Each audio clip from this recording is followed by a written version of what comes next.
Hello hi everyone, welcome to make it with Sweety. ఈరోజు మీ ముందు ఒక మంచి రసం రెసిపీతో వచ్చాను.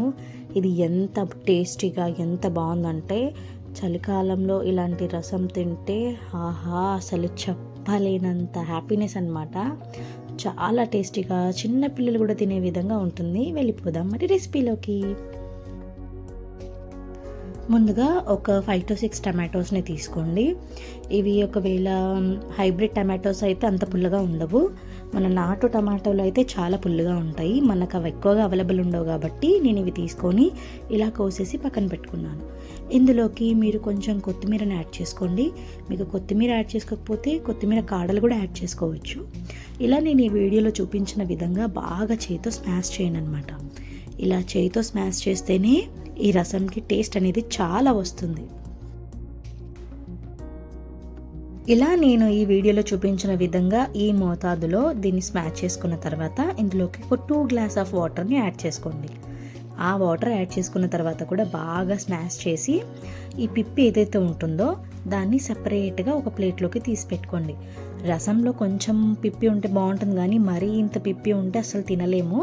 కాబట్టి ఎక్స్ట్రా ఉన్నది మొత్తం తీసేసి చాలా చాలా చిన్న అమౌంట్లో ఉంటుంది, అది ఉంటే సరిపోతుంది అనమాట. ఇలా ఈ పిప్పిని తీసి పక్కన పెట్టుకొని దీన్ని మనం ఎందులో అయితే రసం చేసుకుంటున్నామో అందులోకి ట్రాన్స్ఫర్ చేసుకోండి. ఇలా ట్రాన్స్ఫర్ చేసుకున్న తర్వాత ఇందులోకి మనము ఒక 1/2 టేబుల్ స్పూన్ అంత పసుపుని యాడ్ చేసుకొని రాళ్ల ఉప్పుని కూడా యాడ్ చేసుకోవాలి మన టేస్ట్కి తగ్గట్టు. ఇందులోకి గుర్తుపెట్టుకోండి, రాళ్ల ఉప్పు అయితేనే చాలా టేస్ట్గా ఉంటుంది. సో ఇలా ఈ రసాన్ని ఒకసారి కలిపేసుకొని ఒక పొంగుని రానివ్వండి. పొంగు వచ్చిన తర్వాత ఇందులో ఒక 4 పచ్చిమిర్చిని కూడా యాడ్ చేసేసుకొని బాగా మసలనివ్వాలి. ఇలా ఈ రసాన్ని ఎంత మరగబెడితే అంత బాగుంటుంది.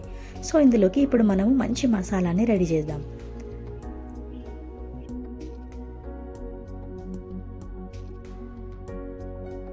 ముందుగా 8 to 10 వెల్లుల్లి రెబ్బల్ని తీసుకొని అందులో కొంచెం జీలకర్ర, కొన్ని మెంతులు, కొన్ని కరివేపాకు వేసి వీటిని కచ్చా పచ్చగా దంచుకోండి.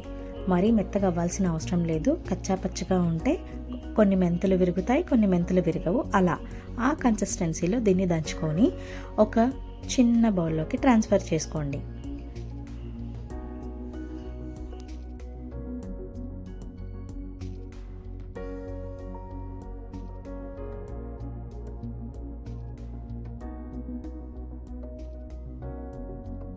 ఈలోపు మనము ఇందులోకి ఒక నిమ్మకాయ సైజ్ అంత చింతపండుని రసం పిండేసి ఆ రసాన్ని ఇందులో యాడ్ చేసుకొని ఒకసారి ఒక పొంగొచ్చే విధంగా బాగా మసలనివ్వాలి.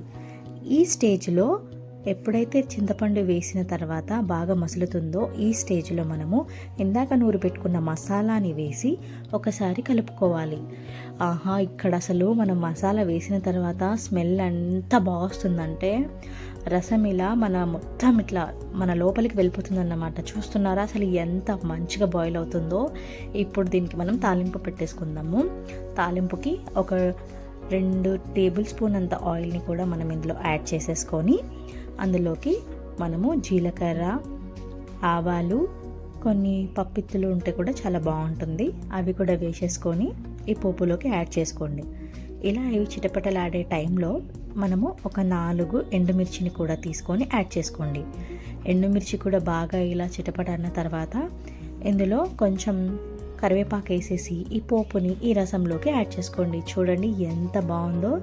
అసలు ఈ రసాన్ని చూస్తుంటేనే అబ్బబ్బబ్బా టేస్ట్ చాలా చాలా బాగుందనమాట. నేను లిటరల్గా ఎక్స్పీరియన్స్ చేసి చెప్తున్నాను. ఈ స్టైల్లో ఒక్కసారి మీరు రసం చేసుకొని తినండి, ఎంత బాగుంటుంది అసలు. మీరు నాకు మళ్ళీ కమెంట్లో ఎలా ఉందో చేసి చెప్పండి, ఓకేనా? చూడండి ఈ రెసిపీ ఎంత భలే వచ్చింది.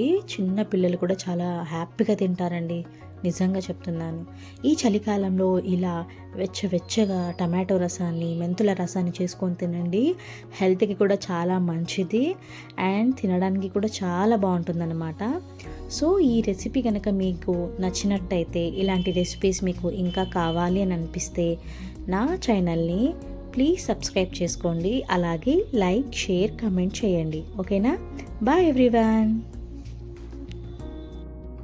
And thanks for watching.